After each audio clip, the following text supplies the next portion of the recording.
ಸಾಧಕಃ ಬುದ್ಧಿರ್ಬಲಂ ಯಶೋಧೈರ್ಯಂ ನಿರ್ಭಯತ್ವಂ ಅರೋಗತಾ ಅಜಾಡ್ಯಂ ವಾಕ್ಪಟುತ್ವಂಚ ಹನುಮತ್ ಸ್ಮರಣಾದ್ ಭವೇತ್. ಪೃಥ್ವೀಮಂಡಲ ಮಧ್ಯಸ್ಥಾಃ ಪೂರ್ಣಬೋಧಮತಾನುಗಾಃ ವೈಷ್ಣವಾ ವಿಷ್ಣುಹೃದಯಾಃ ತನ್ನಮಸ್ಯೆ ಗುರುನ್ ಮಮ.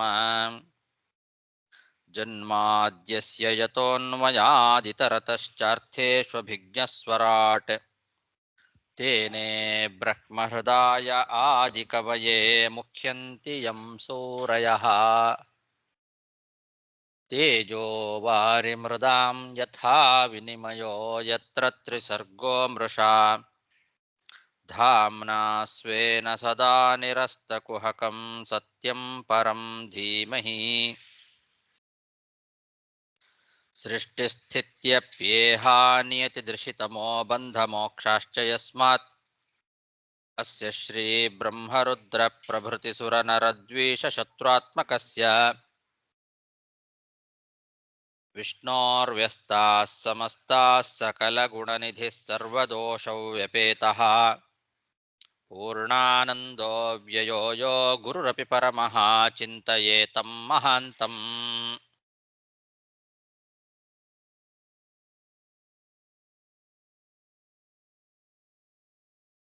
ಯಂ ಪ್ರವ್ರಜಂತಮನುಪೇತಮಪೇತಕೃತ್ಯಂ ದ್ವೈಪಾಯನೋ ವಿರಹ ಕಾತರ ಆಜುಹಾವ ಪುತ್ರೇತಿ ತನ್ಮಯತಯಾ ತರವೋಪಿ ನೇದುಃ ತಂ ಸರ್ವಭೂತಹೃದಯಂ ಮುನಿಮಾನತೋಸ್ಮಿ.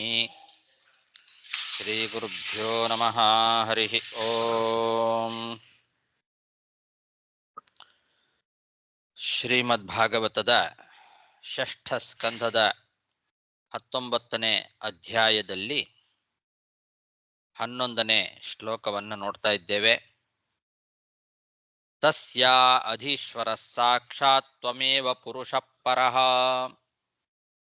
ತ್ವಂ ಸರ್ವಯಜ್ಞ ಯುಜ್ಯೇಯಂ ಕ್ರಿಯೇಯಂ ಫಲಭುಗ್ ಭವಾನ್.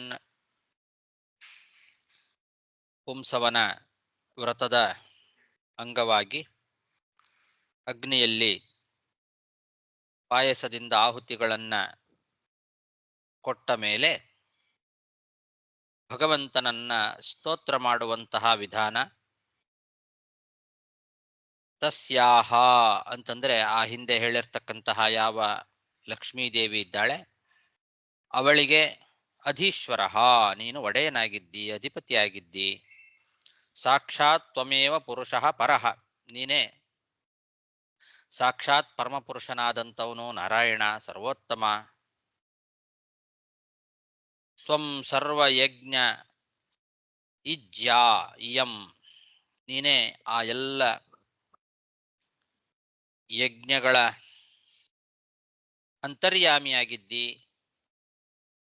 ಈ ಲಕ್ಷ್ಮೀದೇವಿ ಇಯಂ ಕ್ರಿಯಾ ಇಯಂ ಫಲಭುಗ್ ಭವಾನ್, ಇವಳು ಯಜ್ಞದ ಕ್ರಿಯೆಗಳಲ್ಲಿ ಅಂತರ್ಯಾಮಿಯಾಗಿದ್ದಾಳೆ. ಆ ಎಲ್ಲ ಕರ್ಮಗಳಿಗೆ ಅವಳು ಅಭಿಮಾನಿಯಾಗಿದ್ದಾಳೆ. ನೀನು ಯಜ್ಞ ಫಲಭುಕ್, ಕರ್ತೃಗಳಲ್ಲಿ ಇದ್ದು ಆ ಕರ್ಮದ ಫಲವನ್ನು ನಮಗೆ ಉಣಿಸ್ತಕ್ಕಂಥವನಾಗಿದ್ದಿ ಅಂತ. ಇಲ್ಲಿ ಯಜ್ಞ ಇಜ್ಜಾ ಅಂತಿದೆ. ಯಜ್ಞ ಅನ್ನೋ ಶಬ್ದಕ್ಕೂ ಇಜ್ಜ ಅನ್ನೋ ಪದಕ್ಕೂ ಏನು ವ್ಯತ್ಯಾಸ ಅಂದ್ರೆ, ಯಜ್ಞ ಅಂತಂದ್ರೆ ಪ್ರಧಾನವಾದಂತಹ ಯಾಗ, ಇಜ್ಯ ಅಂದ್ರೆ ಅಂಗಭೂತವಾದ ಯಾಗ ಅಂತ. ಹೀಗೆ ಬೇರೆ ವ್ಯಾಖ್ಯಾನಕಾರರು ವ್ಯಾಖ್ಯಾನ ಮಾಡಿದ್ದಾರೆ. ಯಜ್ಞ ಅನ್ನೋದಕ್ಕೂ ಇಜ್ಯ ಅಂತ ಅನ್ನೋದಕ್ಕೂ ವ್ಯತ್ಯಾಸ ಏನು ಅನ್ನೋದಕ್ಕೆ ವೀರರಾಘವ ವ್ಯಾಖ್ಯಾನದಲ್ಲಿ ಯಜ್ಞ ಅಂತಂದ್ರೆ ಪ್ರಧಾನವಾದ ಯಾಗ, ಇಜ್ಯ ಅಂತಂದ್ರೆ ಅಂಗಭೂತವಾದ ಯಾಗ ಅಂತ. ಯಜ್ಞ ಅಂದ್ರೆ ಯಜಮಾನ ದೇವತೆಗಳಿಗೆ ಆಹುತಿಯನ್ನ ಮನಸ್ಸಿನಲ್ಲಿ ಸಮರ್ಪಣೆ ಮಾಡುವಂಥದ್ದು. ಅದಕ್ಕೆ ಅವಶ್ಯಕವಾಗಿರ್ತಕ್ಕಂತಹ ಯಜ್ಞ ಕ್ರಿಯೆಯೇ ಇಜ್ಜ ಅಂತ ಈ ರೀತಿ ಶ್ರೀಧರಿಯ ವ್ಯಾಖ್ಯಾನದಲ್ಲಿ ಅವರು ಹೇಳ್ತಾರೆ.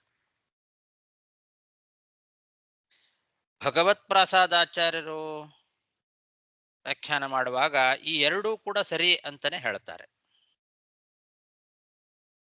ಆದರೆ ಮಧ್ವಾಚಾರ್ಯರು ಇಜ್ಜಾ ಅಂದ್ರೆ ಯಜ್ಞ ಸಂಬಂಧಿಯಾದ ಕ್ರಿಯೆ ಅಂತ ಹೇಳಿದ್ದಾರೆ. ಆಹುತಿಯನ್ನ ಅಧ್ವರ್ಯು ಅಗ್ನಿಯಲ್ಲಿ ಹಾಕುವಾಗ ಯಜಮಾನ ಆ ಆಹುತಿಯನ್ನ ಮನಸ್ಸಿನಲ್ಲಿಯೇ ದೇವತೆಗಳಿಗೆ ಸಮರ್ಪಣೆ ಮಾಡೋದಕ್ಕೆ ಯಜ್ಞ ಅಂತ ಮೀಮಾಂಸಕರು ಹೇಳ್ತಾರೆ. ಆದರೆ ಇದು ಕೂಡ ಮಾನಸ ಕ್ರಿಯೆನೆ. ಹೀಗಾಗಿ ಯಜ್ಞ ಕ್ರಿಯೆ ಇವುಗಳಿಗೆ ಏನು ವ್ಯತ್ಯಾಸ ಅಂತನ್ನೋದು ಸ್ಪಷ್ಟವಾಗಿ ಗೊತ್ತಾಗೋದಿಲ್ಲ. ಇಲ್ಲಿ ಸತ್ಯಧರ್ಮ ತೀರ್ಥರು ವ್ಯಾಖ್ಯಾನವನ್ನ ಮಾಡ್ತಾ ಯಜ್ಞ ಅಂತನ್ನೋದು ಆರಂಭದಿಂದ ಅಂತ್ಯದವರೆಗೆ ಎಲ್ಲ ಯಜ್ಞ ಕಾರ್ಯಗಳ ಸಮೂಹಕ್ಕೆ ಹೆಸರು. ಪ್ರತ್ಯೇಕವಾಗಿ ಆ ಯಜ್ಞ ಕಾರ್ಯಗಳೇ ಕ್ರಿಯೆಗಳು ಅಂತ ಈ ರೀತಿ ಸತ್ಯಧರ್ಮ ತೀರ್ಥರು ಹೇಳ್ತಾರೆ. ಮಧ್ವಾಚಾರ್ಯರು ಕೂಡ ಇದೇ ಅಭಿಪ್ರಾಯದಿಂದ ಹೇಳಿದ್ದಾರೆ ಅಂತ ಅವರು ತಿಳಿಸಿಕೊಡ್ತಾರೆ.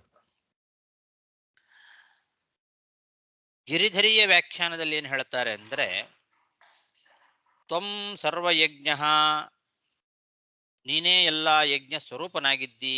ಫಲಭುಕ್ ಭವಾನ್, ಫಲಭೋಕ್ತನಾದ ಜೀವನೂ ಕೂಡ ನೀನೇ ಆಗಿದ್ದಿ.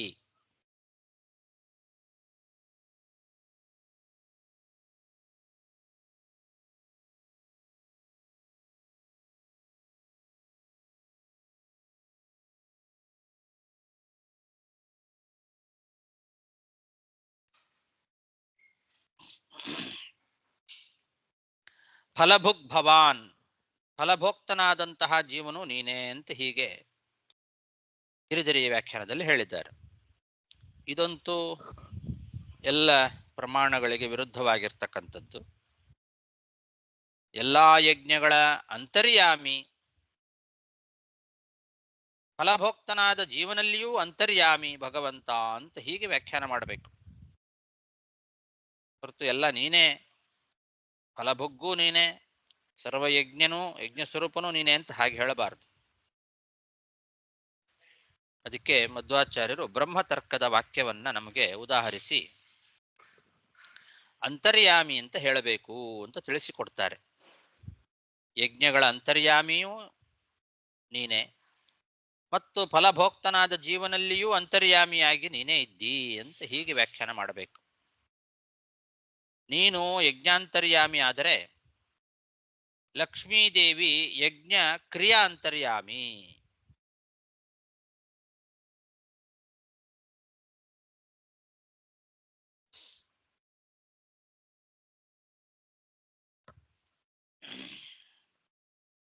ಲಕ್ಷ್ಮಿಗೂ ಅಂತರ್ಯಾಮಿ ಆಗಿರ್ತಕ್ಕಂಥವನು ಆ ಭಗವಂತ ವಿಷ್ಣು. ಆ ವಿಷ್ಣುವಿಗೆ ಬೇರೆ ಇನ್ಯಾರು ಅಂತರ್ಯಾಮಿ ಇಲ್ಲ ಅಂತ ಇದನ್ನ ಬ್ರಹ್ಮತರ್ಕ ವಾಕ್ಯದಿಂದ ನಾವು ತಿಳ್ಕೊಳ್ಬೇಕು. ಬರೇ ಇಷ್ಟೇ ಹೇಳಿಬಿಟ್ಟಿದ್ರೆ ಯಜ್ಞಕ್ಕೆ ಅಂತರ್ಯಾಮಿಯಾಗಿರ್ತಕ್ಕಂಥವನು ಭಗವಂತ, ಲಕ್ಷ್ಮೀದೇವಿ ಯಜ್ಞ ಕ್ರಿಯೆಗೆ ಅಂತರ್ಯಾಮಿ ಅಂತ ಇಷ್ಟೇ ಹೇಳಿಬಿಟ್ಟಿದ್ರೆ ಆ ಲಕ್ಷ್ಮಿ ಮತ್ತು ನಾರಾಯಣರಿಗೆ ಈ ಒಂದು ಪ್ರಪಂಚದ ನಿಯಮನ ಕಾರ್ಯ ಅಂತನ್ನೋದು ಸಮಾನವಾಗಿದೆ ಅಂತ ಅನ್ನೋ ರೀತಿ ಕಾಣಿಸ್ತಿತ್ತು. ಇಬ್ರು ಸಮಾನ ಅನ್ನೋ ಭಾವನೆಗೆ ಅವಕಾಶ ಇತ್ತು. ಅದಕ್ಕೆ ಈ ಒಂದು ಬ್ರಹ್ಮತರ್ಕ ವಾಕ್ಯವನ್ನು ನೋಡಿದರೆ ಸ್ಪಷ್ಟ ಆಗ್ತದೆ. ಮಧ್ವಾಚಾರ್ಯರು ಇಜ್ಜ ಅನ್ನೋ ಪದವನ್ನು ತಗೊಂಡು ಅದಕ್ಕೆ ಕ್ರಿಯಾ ಅಂತ ಅರ್ಥವನ್ನು ಬರೆದಿದ್ದಾರೆ. ಇಜ್ಜ ಅಂದ್ರೆ ಕ್ರಿಯಾ, ಯಜ್ಞದ ಕ್ರಿಯೆಗಳು. ಅಂತರ್ಯಾಮಿ ತು ಯಜ್ಞಾದೇಹೇ ವಿಷ್ಣುರಿಜ್ಜಾದಿನಾಂ ರಮಾ ತತ್ತಚ್ಛಬ್ದೈಸ್ತತೋ ವಾಚ್ಯೌ ನತು ಸರ್ವಸ್ವರೂಪತಃ ಅಂತರ್ಯಾಮಿ ಶ್ರಿಯಶ್ಚೈವ ವಿಷ್ಣುರೇವ ನ ಸಂಶಯಃ ನಾಂತರ್ಯಾಮಿ ಕಶ್ಚಿದಸ್ತಿ ವಿಷ್ಣೋ ಕ್ವಾಪಿ ಕುತಶ್ಚನ ಇತಿ ಬ್ರಹ್ಮತರ್ಕೆ. ಅಂತ. ಯಜ್ಞ ಫಲಭೋಕ್ತ ಮುಂತಾದವುಗಳಲ್ಲಿ ಅಂತರ್ಯಾಮಿಯಾಗಿ ವಿಷ್ಣು ಇದ್ದಾನೆ. ಯಜ್ಞ ಕ್ರಿಯೆ ತ್ರಿಗುಣಗಳ ಅಭಿವ್ಯಕ್ತಿ ಮುಂತಾದವುಗಳಿಗೆಲ್ಲ ಲಕ್ಷ್ಮೀದೇವಿ ಅಂತರ್ಯಾಮಿ ಆಗಿದ್ದಾಳೆ. ಅದರಿಂದಲೇನೆ ಯಜ್ಞ ಮೊದಲಾದ ಶಬ್ದಗಳಿಂದ ಅವರು ಕರೆಸ್ಕೊಳ್ತಾರೆ, ಹೊರತು ಯಜ್ಞ ಸ್ವರೂಪರಾಗಿದ್ದಾರೆ ಅನ್ನೋ ಕಾರಣದಿಂದ ಅಲ್ಲ. ನತು ಸರ್ವಸ್ವರೂಪತಃ ಅಂತ ಬ್ರಹ್ಮತರ್ಕ ವಾಕ್ಯ. ಯಜ್ಞ ಸ್ವರೂಪರೇ ಆಗಿದ್ದಾರೆ ಅನ್ನೋ ಕಾರಣದಿಂದ ಆ ಶಬ್ದದಿಂದ ವಾಚ್ಯರಲ್ಲ, ಅವುಗಳ ಅಂತರ್ಯಾಮಿಯಾಗಿದ್ದಾರೆ ಅನ್ನೋ ಕಾರಣದಿಂದ ತತ್ಶಬ್ದ ವಾಚ್ಯರಾಗಿದ್ದಾರೆ.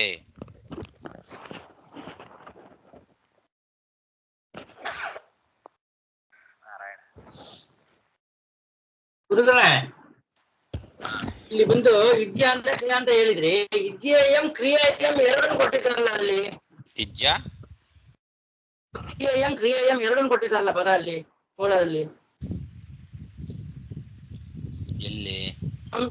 ನಮ್ ಸರ್ವಜ್ಞ ಇಜ್ಜೇಯಂ ಕ್ರಿಯೇಯಂ ಕ್ರಿಯಾ ಅಂತ ತಾತ್ಪರ್ಯ ಹೇಳಿದ್ದಾರೆ. ಕ್ರಿಯೇಯಂ ಇನ್ನೊಂದು ಕ್ರಿಯೇಯಂ ಬೇರೆ ಅಲ್ಲಿ ಬರ್ತದೆ. ಇಜ್ಜೇಯ ಅಂದ್ರೆ ಕ್ರಿಯೇಯಂ ಅಂತಾನೆ ಬರ್ಬೇಕು. ಅದೇ ಇಜ್ಜಾ ಎಂ ಕ್ರಿಯಾ. ಆ ಲಕ್ಷ್ಮೀದೇವಿ ಯಜ್ಞದ ಕ್ರಿಯೆಗಳಲ್ಲಿ ಅಂತರ್ಯಾಮಿ ಅಂತ ಅರ್ಥ. ಸರ್ವಯಜ್ಞ ತ್ವಂ, ನೀನು ಎಲ್ಲಾ ಯಜ್ಞಗಳ ಅಂತರ್ಯಾಮಿ. ಇಯಂ ಇಜ್ಜಾ ಅಂದ್ರೆ ಆ ಕ್ರಿಯೆಗಳಿಗೆ ಅಂತರ್ಯಾಮಿ. ಆಮೇಲೆ ಕ್ರಿಯಾ ಅಂತನ್ನೋ ಶಬ್ದಕ್ಕೆ ಕರ್ಮಗಳಿಗೆ ಅಭಿಮಾನಿ ಅಂತ ಅರ್ಥ. ಇಯಂ ಕ್ರಿಯಾ ಅನ್ನೋ ಶಬ್ದಕ್ಕೆ ಕರ್ಮಗಳಿಗೆ ಅಭಿಮಾನಿ ಅಂತ ಅರ್ಥ. ಅಭಿಮಾನಿಯೂ ಹೌದು, ಅಂತರ್ಯಾಮಿಯೂ ಹೌದು. ಅಭಿಮಾನಿ ಅನ್ನೋದನ್ನು ತಿಳಿಸ್ಲಿಕ್ಕೋಸ್ಕರ ಮತ್ತೊಂದು ಶಬ್ದ ಅಲ್ಲಿ. ಅವಳಿಗೂ ಅಂತರ್ಯಾಮಿ ಆಗಿರ್ತಕ್ಕಂಥವನು ನಾರಾಯಣ, ಅದರಲ್ಲಿ ಯಾವುದೇ ಸಂಶಯ ಇಲ್ಲ.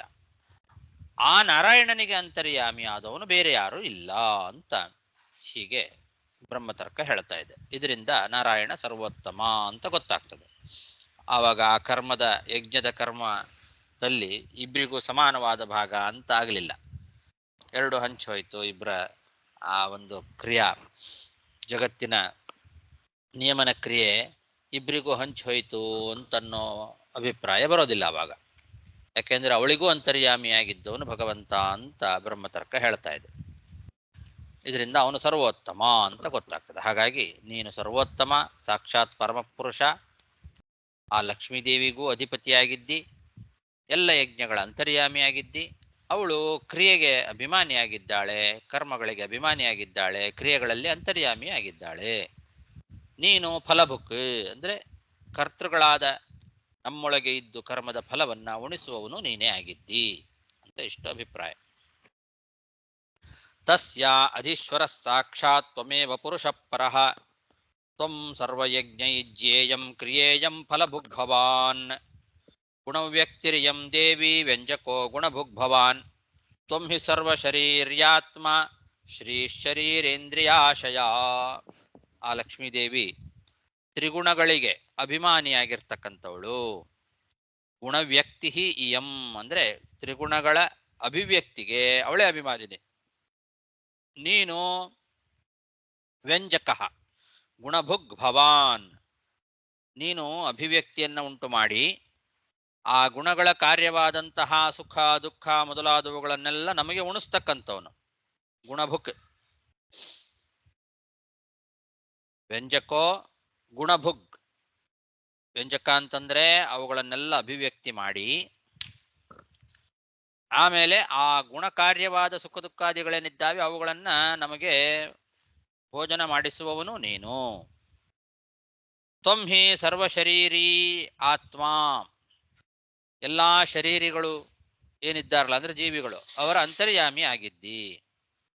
ಶ್ರೀಹಿ ಶರೀರೇಂದ್ರಿಯಾಶಯ, ಈ ಲಕ್ಷ್ಮೀದೇವಿ ಶರೀರ ಮತ್ತು ಇಂದ್ರಿಯ ಅಂತಃಕರಣಗಳಿಗೆ ಅಭಿಮಾನಿನಿ ಆಗಿದ್ದಾಳೆ ಅಂತ ಹೀಗೆ ಲಕ್ಷ್ಮೀನಾರಾಯಣರ ಸ್ತೋತ್ರ. ಗುಣವ್ಯಕ್ತಿರಿಯಂ ದೇವಿ ವ್ಯಂಜಕೋ ಗುಣಭುಗ್ಭವಾನ್ ತ್ವಂ ಹಿ ಸರ್ವಶರೀರ್ಯಾತ್ಮ ಶ್ರೀಶರೀರೇಂದ್ರಿಯಾಶಯ ನಾಮರೂಪೇ ಭಗವತಿ ಪ್ರತ್ಯಯಸ್ತ್ವಮಪಾಶ್ರಯಃ ಯಥಾ ಯುವಾಂ ತ್ರಿಲೋಕಸ್ಯ ವರದೌ ಪರಮೇಷ್ಠಿನೌ ತಥೇಮಾ ಉತ್ತಮ ಶ್ಲೋಕ ಸಂತು ಸತ್ಯಾ ಮಮಾಶಿಷಃ. ಆ ಲಕ್ಷ್ಮೀದೇವಿ ನಾಮರೂಪೇ, ನಾಮ ಮತ್ತು ರೂಪಾತ್ಮಕವಾದ ಈ ಪ್ರಪಂಚ ಏನಿದೆ, ನಾಮಾತ್ಮಕ ಮತ್ತು ರೂಪಾತ್ಮಕವಾದದ್ದು ಈ ಪ್ರಪಂಚ, ಆ ಪ್ರಪಂಚಕ್ಕೆ ಅವಳು ಭಗವತಿ ಅಭಿಮಾನಿನಿ ಆಗಿದ್ದಾಳೆ. ನಾಮರೂಪೇ ಭಗವತಿ, ಅವಳೇ ಅಭಿಮಾನಿನಿ. ತತ್ವಜ್ಞಾನವನ್ನ ಕೊಡುವಂತವನು ನೀನು, ನೀನೇ ಸ್ವತಂತ್ರ.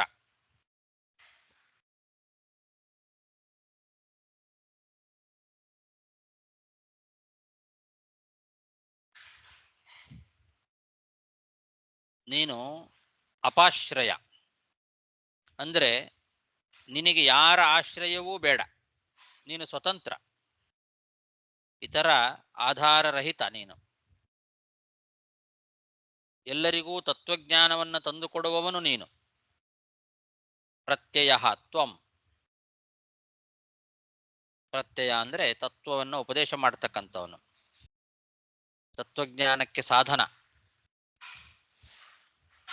ಆಮೇಲೆ ಯುವಾಂ, ನೀವಿಬ್ಬರೂ ಕೂಡ ಈ ಮೂರು ಲೋಕಕ್ಕೆ ವರವನ್ನ ತಂದು ಕೊಡ್ತಕ್ಕಂಥವ್ರು, ನೀವೇ ಸರ್ವೋತ್ತಮರು. ನೀವಿಬ್ರು ಲಕ್ಷ್ಮೀನಾರಾಯಣರೇ, ನೀವಿಬ್ರು ಕೂಡ ಈ ಜಗತ್ತಿಗೆ ಎಲ್ಲಾ ರೀತಿಯಾದ ವರವನ್ನ ಕೊಡುವವರು. ವರದೌ ತ್ರಿಲೋಕಸ್ಯ ಪರಮೇಷ್ಠಿನೌ, ಸರ್ವೋತ್ತಮರಾಗಿದ್ದೀರಿ ನೀವು. ತಥಾ ಇಮಾ ಉತ್ತಮ ಶ್ಲೋಕ ಸಂತು ಸತ್ಯ ಮಮ ಆಶಿಷಃ. ಅಲ್ಲೇ ಉತ್ತಮ ಶ್ಲೋಕ, ಉತ್ತಮ ಕೀರ್ತಿಶಾಲಿಯಾಗಿರ್ತಕ್ಕಂತಹ ಭಗವಂತನೇ, ನಿಮ್ಮ ಈ ಮಹಿಮೆ ಹೇಗೆ ಸತ್ಯವೋ ಹಾಗೆ ನಮ್ಮ ಮಹಾ ಅಭಿಲಾಷೆಗಳು, ಆಶಯಗಳು ಎಲ್ಲ ಏನಿದ್ದಾವೆ ಅವುಗಳು ಕೂಡ ಸತ್ಯವಾಗಲಿ. ಸತ್ಯಾಹ ಆಶಿಷಃ ಸಂತು, ನಮ್ಮ ಅಭಿಲಾಷೆಗಳೆಲ್ಲ ಸತ್ಯವಾಗಲಿ ಅಂದ್ರೆ ನಾವು ಅಂದುಕೊಂಡದ್ದೆಲ್ಲ ಸತ್ಯವಾಗಲಿ, ನೆರವೇರಲಿ, ಸಫಲವಾಗಲಿ ಅಂತ ಪ್ರಾರ್ಥನೆ ಮಾಡ್ಕೊಳ್ಬೇಕು. ನಾಮರೂಪೇ ಭಗವತಿ ಪ್ರತ್ಯಯಸ್ತ್ವಮಪಾಶ್ರಯಃ ಯಥಾ ಯುವಾಂ ತ್ರಿಲೋಕಸ್ಯ ವರದೌ ಪರಮೇಷ್ಠಿನೌ ತಥೇಮಾ ಉತ್ತಮ ಶ್ಲೋಕ ಸಂತು ಸತ್ಯಾ ಮಮಾಶಿಷಃ. ಇತ್ಯಭಿಷ್ಟೂಯ ವರದಂ ಶ್ರೀನಿವಾಸಂ ಸಹಶ್ರಿಯ ತನ್ನಿಸ್ಸಾರ್ಯೋಪಹರಣಂ ದತ್ವಾ ಚ ಮನಮರ್ಚಯೇತ್. ಹೀಗೆ ವರದಂ ಶ್ರೀನಿವಾಸಂ, ವರದಾಯಕನಾದಂತಹ ಶ್ರೀನಿವಾಸನನ್ನ, ಲಕ್ಷ್ಮೀ ಸಮೇತನಾದಂತಹ ಆ ಶ್ರೀನಿವಾಸನನ್ನ ಸ್ತೋತ್ರ ಮಾಡಿ ನೈವೇದ್ಯವನ್ನ ತೆಗೆದಿಟ್ಟು ಆಚಮನ ಮಾಡಿ ಆಮೇಲೆ ಉತ್ತರ ಪೂಜೆಯನ್ನು ಮಾಡಬೇಕು. ಇತ್ಯಭಿಷ್ಟೂಯ ವರದಂ ಶ್ರೀನಿವಾಸಂ ಸಹಶ್ರಿಯ ತನ್ನಿಸ್ಸಾರ್ಯೋಪಹರಣಂ ದತ್ವಾ ಚಮನಂ ಅರ್ಚಯೇತ್. ತತಸ್ತುವಾನಾ ಸ್ತೋತ್ರೇಣ ಭಕ್ತಿ ಪ್ರಖ್ವೇಣ ಚೇತಸಾ ಯಜ್ಞೋಚ್ಚಿಷ್ಟಮವಘ್ರಾಯ ಪುನರಭ್ಯರ್ಚಯೇದ್ಧರಿಂ. ಈ ರೀತಿ ಭಕ್ತಿಯಿಂದ ಭಗವಂತನ ಸ್ತೋತ್ರವನ್ನ ಮಾಡಿ ಯಜ್ಞ ಶೇಷವನ್ನ ಅವಘ್ರಾಯ ಅಂದ್ರೆ ಮೂಸು ನೋಡಬೇಕು, ನೋಡಿ ಪುನಃ ಅಭ್ಯರ್ಚಯೇದ್ಧರಿಂ, ಮತ್ತೆ ಹರಿಯನ್ನ ಪೂಜೆ ಮಾಡಬೇಕು. ಯಜ್ಞ ಉಚ್ಚಿಷ್ಟ ಅಂತಂದ್ರೆ ಇವು ಅವು ಹೂವು ಮೊದಲಾದವುಗಳು, ಹೂವು ತುಳಸಿ ಮೊದಲಾದವುಗಳೇನಿದ್ದಾವೆ ಅವು ಯಜ್ಞ ಶೇಷ, ಅದನ್ನ ಮೂಸು ನೋಡಬೇಕು. ಆ ತುಳಸಿ ಹೂವು ಮೊದಲಾದವುಗಳ ಪರಿಮಳವನ್ನ ಅಘ್ರಾಣ ಮಾಡಬೇಕು. ಆಮೇಲೆ ಪುನಃ ಮತ್ತೆ ಭಗವಂತನನ್ನ ಪೂಜೆ ಮಾಡಬೇಕು. ತತಸ್ತ್ವಾನಾ ಸ್ತೋತ್ರೇಣ ಭಕ್ತಿ ಪ್ರಖ್ವೇಣ ಚೇತಸ ಯಜ್ಞೋಚ್ಚಿಷ್ಟಮವಘ್ರಾಯ ಪುನರಭ್ಯರ್ಚಯೇ ಧರಿಂ ಪತಿಂ ಚ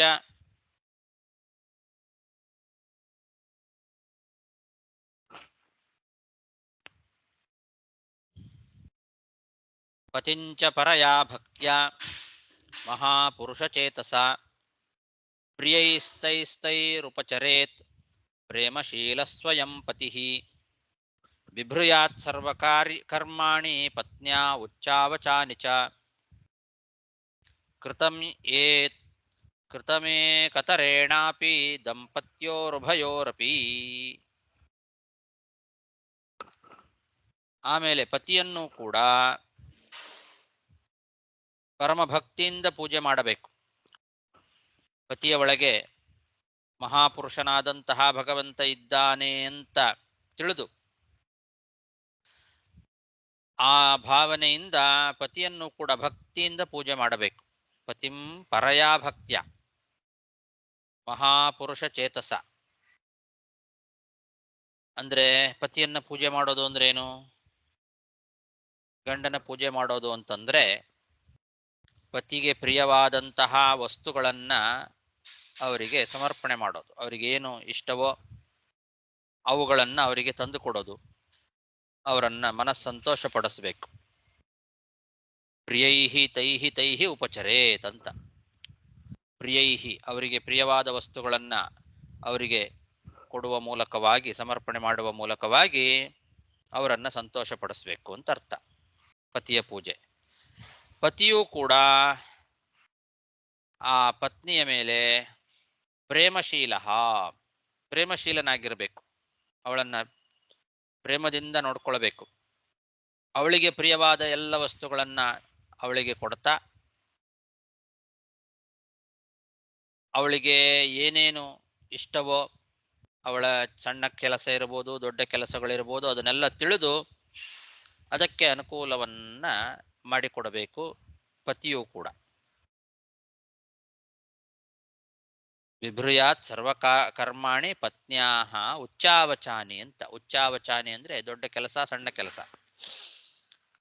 ಯಾವುದು ಸಣ್ಣ ದೊಡ್ಡ ಕೆಲಸಗಳೆಲ್ಲ ಇದ್ದಾವೆ ಅವುಗಳನ್ನೆಲ್ಲ ತಿಳ್ಕೊಂಡು ಅದನ್ನೆಲ್ಲ ನಡೆಸ್ಕೊಡ್ಬೇಕು, ನಿರ್ವಾಹ ಮಾಡಬೇಕು ಪತಿಯಾದವನು. ಯಾಕೆ ಅಂದ್ರೆ ಪತಿ ಪತ್ನಿಯರಲ್ಲಿ ಈ ರೀತಿಯಾದ ಒಂದು ಸಾಮರಸ್ಯ ಇರಬೇಕು. ಅವರಿಗೆ ಬೇಕಾದದ್ದನ್ನ, ಅವರಿಗೆ ಇಷ್ಟವಾದದ್ದನ್ನ ಇವರು, ಇವರಿಗೆ ಇಷ್ಟವಾದದ್ದನ್ನ ಅವರು, ಒಬ್ರಿಗೊಬ್ರು ಪ್ರೀತಿಯಿಂದ ಪ್ರೇಮದಿಂದ ಅವರ ಕೆಲಸವನ್ನ ಇವರು ನಿರ್ವಾಹ ಮಾಡಬೇಕು, ಇವರ ಕೆಲಸವನ್ನು ಅವರು ನಿರ್ವಾಹ ಮಾಡಬೇಕು. ಒಬ್ರಿಗೊಬ್ರಿಗೆ ಅನುಕೂಲವಾಗಿರಬೇಕು. ಹೀಗೆ ಮಾಡೋದ್ರಿಂದ ಏನಾಗ್ತದೆ ಅಂದ್ರೆ, ಯಾಕೆ ಹೀಗೆ ಮಾಡಬೇಕು ಅಂದ್ರೆ, ಗಂಡ ಹೆಂಡತಿಯರಲ್ಲಿ ಯಾರಾದರೂ ಒಬ್ರು ಒಂದು ಕೆಲಸ ಮಾಡಿದ್ರೆ ಅದರ ಫಲ ಇಬ್ಬರಿಗೂ ಸಿಗತ್ತೆ. ಫಲ ಅನ್ನೋದು ಇಬ್ಬರಿಗೂ ಒಟ್ಟಿಗೆ ಸಿಗುವಂಥದ್ದು. ಯಾರೇ ಒಬ್ರು ಕೆಲಸ ಮಾಡಿದರೂ ಕೂಡ ಅದರ ಫಲ ಇಬ್ಬರಿಗೂ ಸೇರೇ ಬರ್ತದೆ. ಅದು ಒಳ್ಳೆ ಕೆಲಸನೇ ಆಗಿರ್ಲಿ, ಕೆಟ್ಟ ಕೆಲಸನೇ ಆಗಿರ್ಲಿ, ಫಲವನ್ನ ಅನುಭವಿಸೋದು ಇಬ್ಬರಿಗೂ ಆ ಫಲ ಅಂತನ್ನೋದು ಸಮಾನವಾಗಿ ಹೋಗ್ತದೆ. ಕೃತಂ ಏಕತರೇಣಾಪಿ ದಂಪತ್ಯೋ ಉಭಯೋರಪಿ ಅಂತ.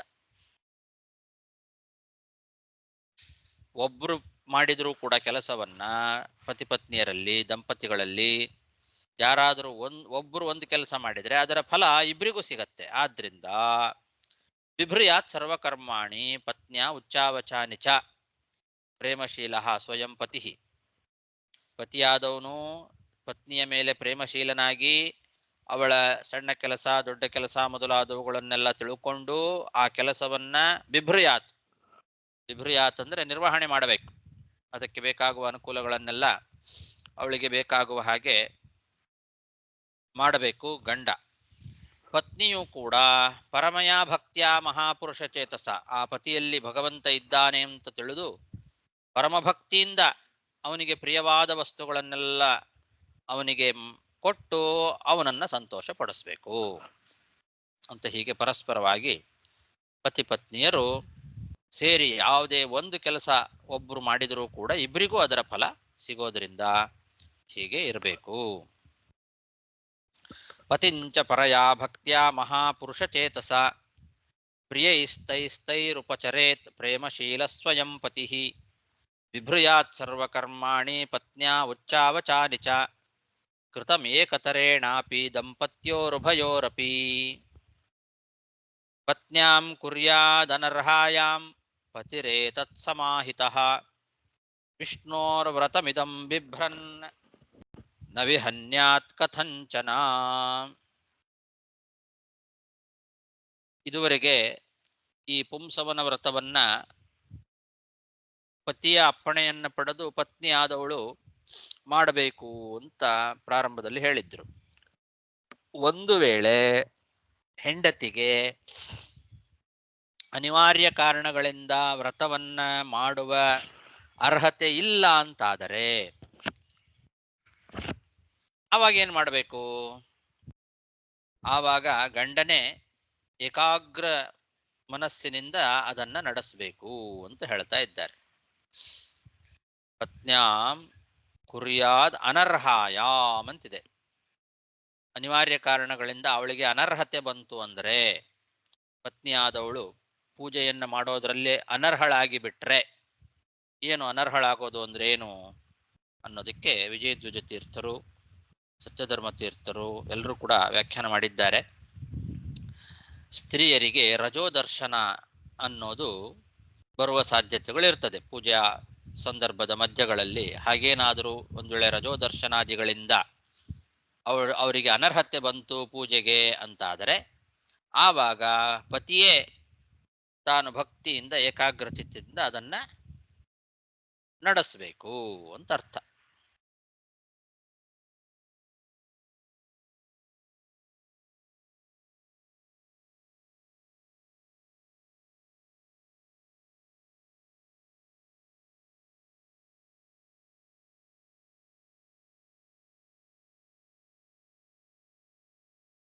ಕಥಂಚನ ನ ವಿಹನ್ಯಾತ್ ಅಂತ ಹೇಳಿದ್ದಾರೆ. ಅಂತೂ ಅದನ್ನು ಬಿಡಬಾರದು. ಮಧ್ಯದಲ್ಲಿ ವ್ರತವನ್ನ ಆರಂಭ ಮಾಡಿ ಅದನ್ನ ಮಧ್ಯದಲ್ಲಿ ಬಿಡಬಾರದು. ರಜೋದರ್ಶನಾದಿಗಳಿಂದ ಅವಳಿಗೆ ಪೂಜೆ ಮಾಡೋದರಲ್ಲಿ ಅರ್ಹತೆ ಬರಲಿಲ್ಲ, ಒಂದ್ ವೇಳೆ ಅನರ್ಹಳಾಗಿ ಬಿಟ್ಲು ಅಂತಂದ್ರೆ ಆವಾಗ ಅದನ್ನ ಆ ಪೂಜೆಯನ್ನ ಮಧ್ಯದಲ್ಲಿ ನಿಲ್ಲಿಸಬಾರದು. ಪತಿಯೇ ಅದನ್ನ ಮುಂದುವರಿಸಬೇಕು. ಕಥಂಚನ ನ ವಿಹನ್ಯಾತ್, ಮಧ್ಯದಲ್ಲಿ ಅದನ್ನ ವಿಚ್ಛಿದ್ಯ ಆಗೋ ಹಾಗೆ ಮಾಡಬಾರದು.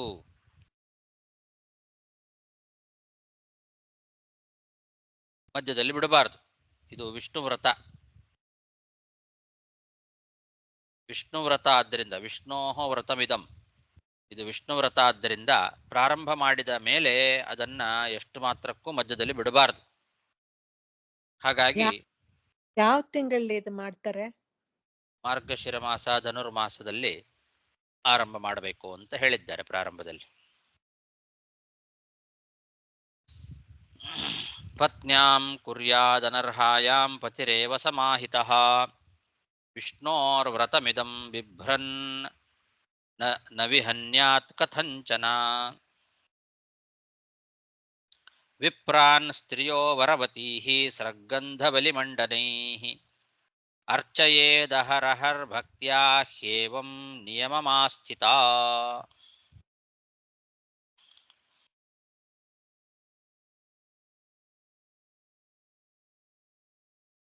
ಸ್ತ್ರೀಯಾದವಳು ನಿಯಮದಿಂದ ಇರಬೇಕು. ಪ್ರತಿ ದಿವಸ ಸ್ರಗ್ಗಂಧ ಬಲಿಮಂಡನೈಃ ಅರ್ಚೇತ್ ಅಹರಹ ಭಕ್ತ್ಯ. ಸ್ತ್ರೀಯಾದವಳು, ಒಂದು ನಿಮಿಷ,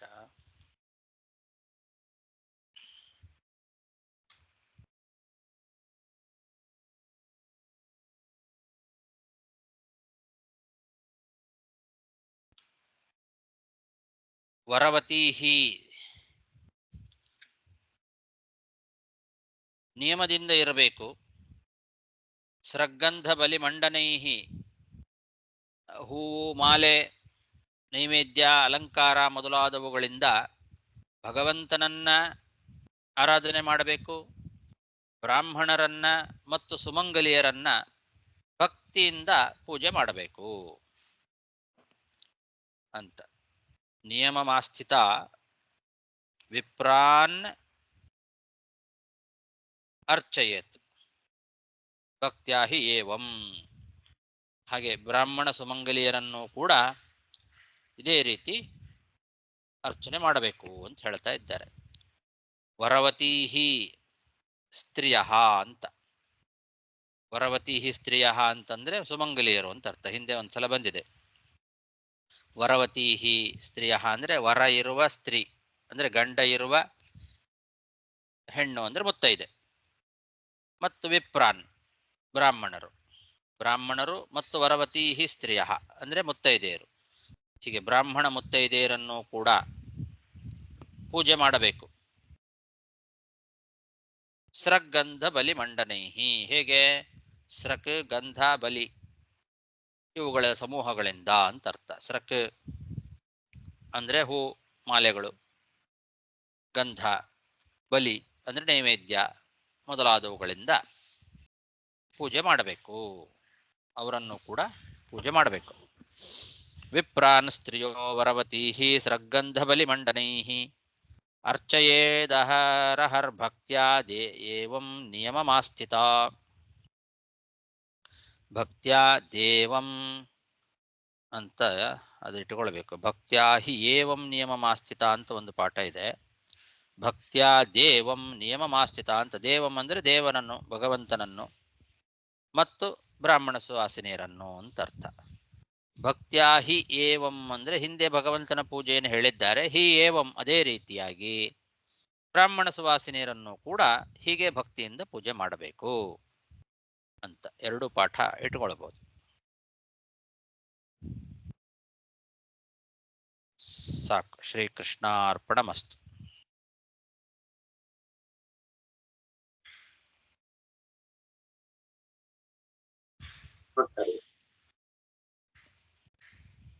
ಧನ್ಯವಾದಗಳು ಆಚಾರ್ಯರೇ. ನಮಸ್ಕಾರ ಗುರುಗಳೇ. ಧನ್ಯವಾದ. ಧನ್ಯವಾದ ಗುರುಗಳೇ.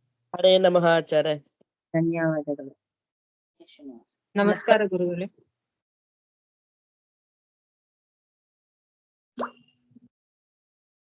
ಹರೇ ಶ್ರೀನಿವಾಸ. ನಮಸ್ಕಾರ ಗುರುಗಳೇ.